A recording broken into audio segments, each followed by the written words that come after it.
बातमी धाराशिव मधून आहे। धाराशिवला मुसळधार पावसाचा फटका बसला। गेलेत शेत रस्ते वाहून गेलेले आहेत। पिकांसह पशुधनाचंही मोठ्या प्रमाणात नुकसान झालंय।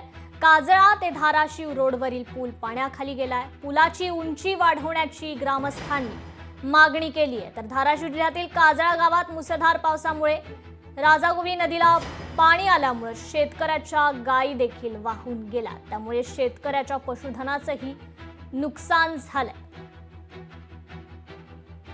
वेळोवेळी पुलाची मागणी करून सुद्धा पूल शासनाने बांधलेला नाही।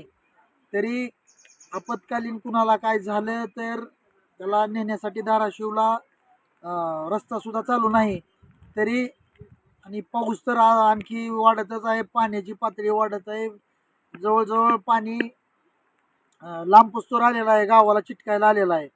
तरी शासनाने या पुलाची दखल घ्यावी। पाण्याची जी वाट आहे 11 सर्वे नंबरच्या बाजूने जाते ती, त्या वाट्यावरती 4 फुटाची नळी आहे। ती नळी काढून पूर्ण तिथं पूल बांधण्यात यावा। तो पूल बांधल्यानंतर तिथून पाण्याची वहिवाट व्यवस्थित होईल आणि आमच्या क्षेत्राचं जे नुकसान होणार आहे ते नुकसान टळलं जाईल। या ठिकाणी